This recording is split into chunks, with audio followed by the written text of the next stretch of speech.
O termo emoção vem do latim emovere, fazer movimento a partir de, estar excitado, sair do seu presente estado por meio de qualquer coisa que agita, move, abala.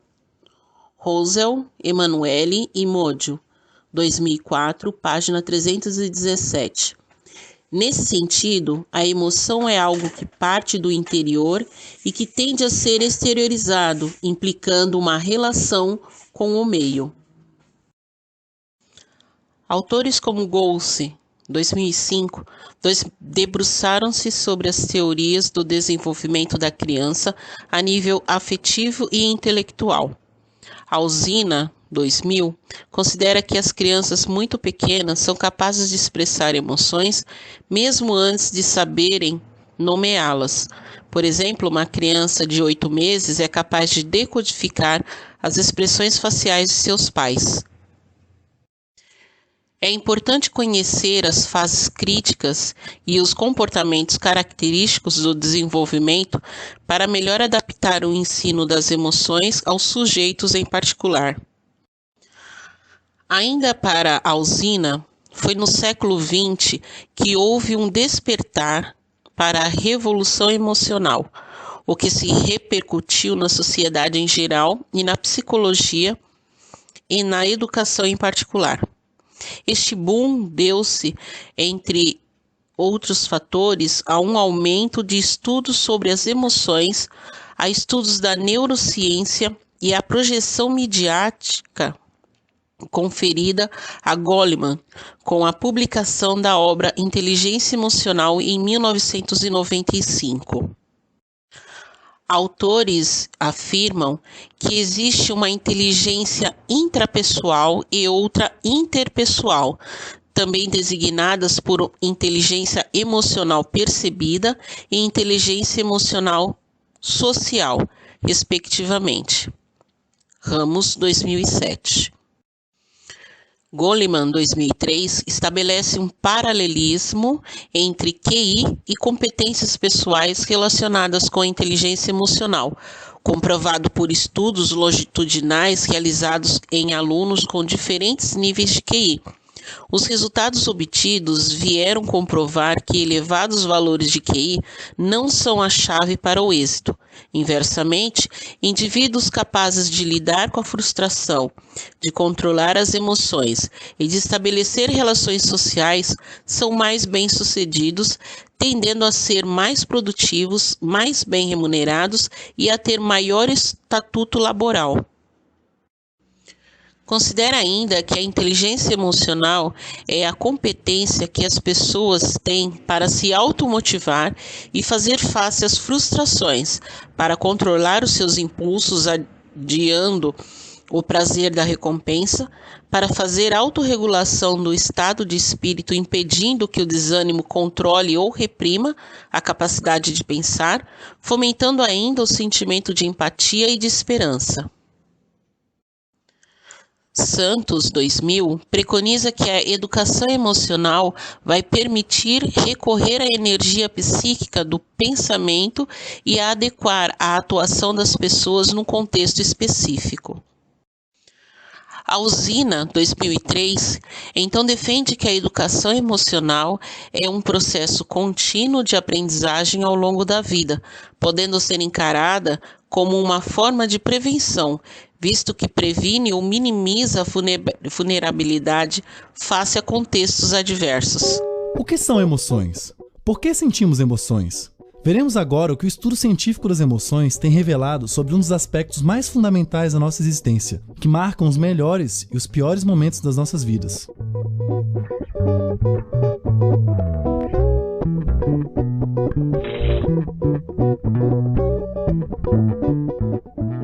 Emoções são estados mentais que resultam de mudanças no organismo em função de mudanças percebidas no ambiente.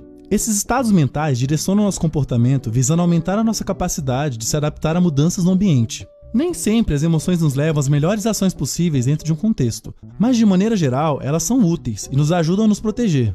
Por exemplo, Quando sentimos nojo do cheiro de um alimento, isso pode ocorrer porque o alimento está estragado e sentir essa emoção evita que você consuma algo que pode te fazer mal.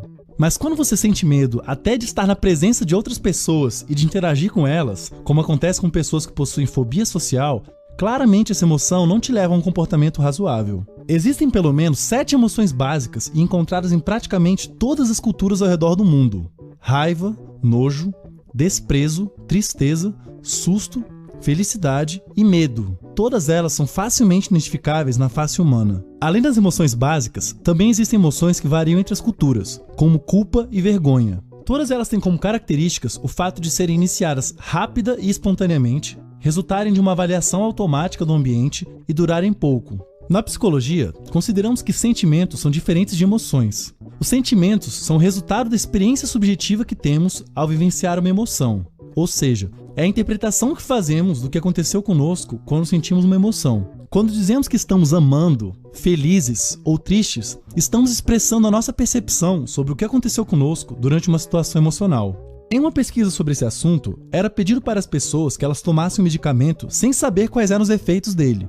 Depois, elas deveriam ir para uma sala, esperar o medicamento fazer efeito e preencher um questionário onde elas deveriam dizer como estavam se sentindo.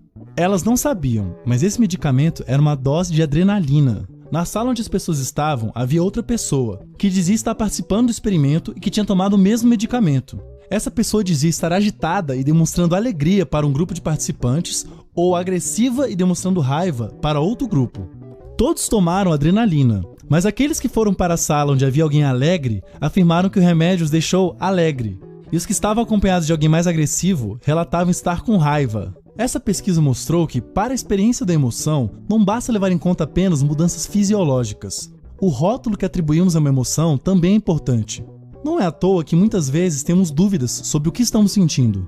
E por que será que nós sentimos emoções? Tente imaginar que você é um dos nossos ancestrais tentando sobreviver em um ambiente constantemente perigoso, como ocorreu com os primeiros membros da nossa espécie há milhares de anos atrás. Se ao ver um tigre, você sentir medo e conseguir correr mais rápido e por mais tempo por causa de uma descarga de adrenalina que acelerou seus batimentos cardíacos, dilatou suas veias e artérias e fez as pupilas dos seus olhos se abrirem mais, você terá mais chance de sobreviver. Os indivíduos que possuíam essa capacidade provavelmente foram mais bem-sucedidos em se reproduzir e ao longo de milhares de anos, essa característica foi se tornando cada vez mais disseminada na população. Por conta de outras pressões evolutivas, a capacidade de sentir as outras emoções provavelmente também ajudou nossos antepassados a lidar com as demandas do seu ambiente.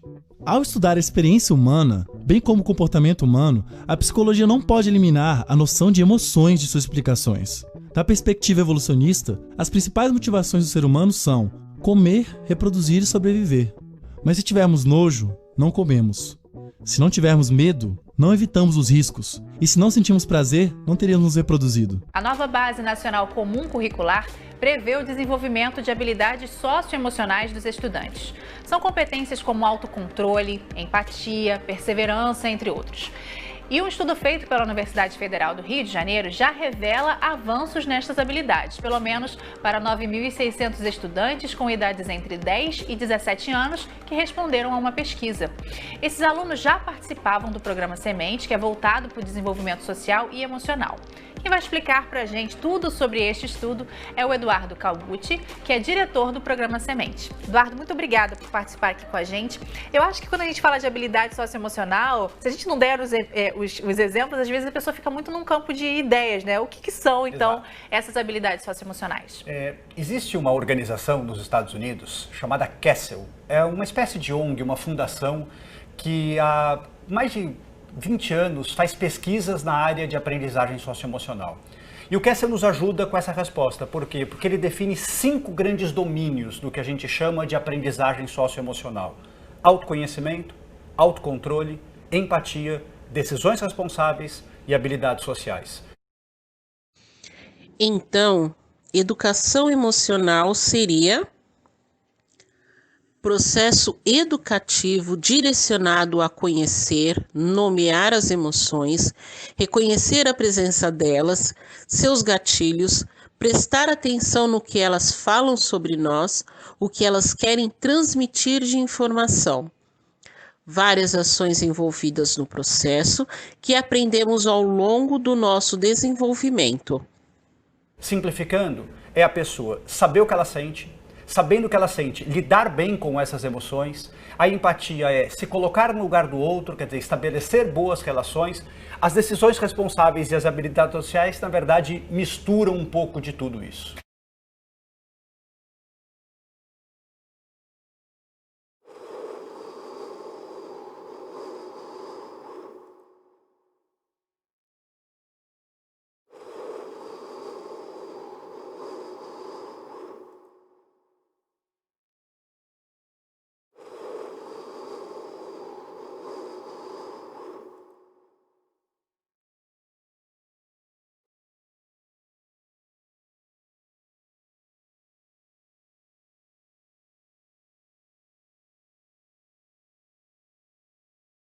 A intenção de orientar conteúdos curriculares, levando em conta competências socioemocionais, foi um avanço importante da base, porque antes disso, esses componentes eram desenvolvidos de modo não intencional, quase que naturalmente, conforme a interação dos alunos com outros estudantes, com seus colegas e com outros atores do contexto educacional.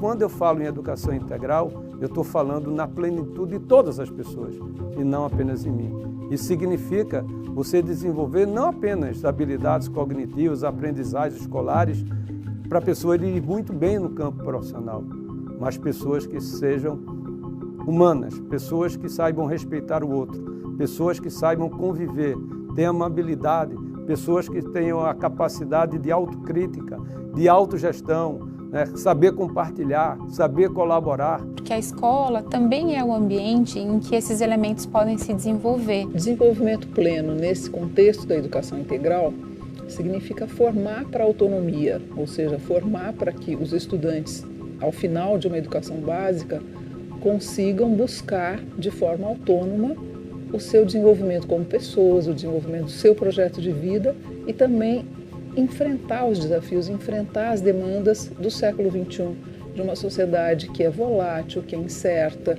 que é complexa, que é ambígua, que é muito tecnológica. Deixando o estudante, então, com essa percepção de estar pronto e de ter autonomia para tomar as decisões e para aprender coisas que ele queira ao longo da sua vida. E para que a gente possa, de fato, ter um mundo equânime do ponto de vista de oportunidades, todos têm que ter oportunidades, a gente tem que pensar numa visão plena, numa visão cheia. Esse tipo de educação é o que chamamos de educação integral. Simone, essa abordagem social e emocional do aluno é uma pegada diferente. É uma pegada diferente, mas muito conhecida dos educadores.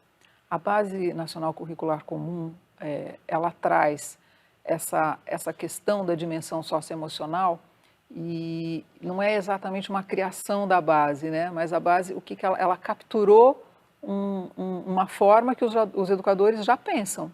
Todo educador sabe que desenvolver o aluno emocionalmente, socialmente, para o convívio, para o seu autoconhecimento, desenvolvê-lo para a produção, todos eles sabem que isso é importante, isso está na LDB, isso é preconizado já internacionalmente, é uma comunalidade, como nós falamos, é um consenso internacional. E todo mundo que é educador sente isso na pele. Quando você consegue engajar o seu estudante, motivar o seu estudante, quando você consegue trazê-lo para ver o sentido da aprendizagem, obviamente ele aprende mais, ele aprende melhor e ele aprende com prazer. Vamos lembrar aqui que a Constituição brasileira diz que o objetivo da educação é o desenvolvimento pleno dos alunos.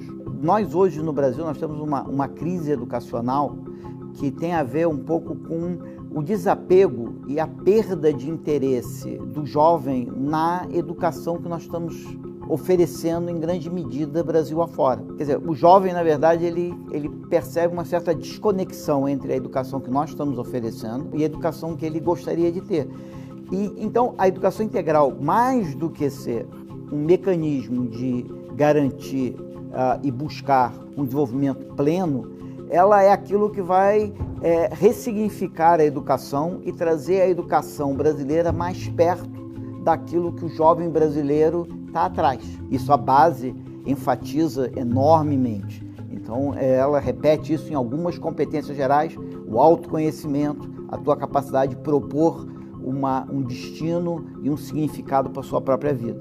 Mas não adianta muito a gente ter um grande projeto de vida se a gente não tem a garra, a determinação, o foco, a atenção para executar esse projeto de vida. Não é só sonhar, mas é também ser capaz de concretizar os seus sonhos. Então, parte disso é aquilo que a gente pode chamar do autogerenciamento, a capacidade de você gerenciar a sua atenção, o seu foco, você controlar as suas emoções, você se motivar, você direcionar os seus esforços para aquilo que foi o seu sonho. Então, a base chama atenção.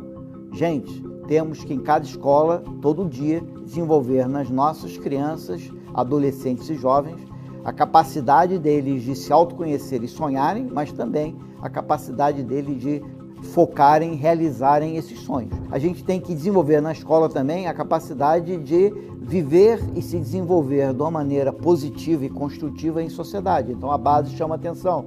Gente, temos que ser abertos, temos que abraçar a diversidade, temos que admirar o diverso, temos que aprender que só vamos realizar grandes coisas se a gente pode usar aquilo que eu faço bem com aquilo que o meu colega consegue fazer melhor do que eu. Quer dizer, tudo isso está muito presente na base e tudo isso vai fazer com que nós possamos aprender a conviver.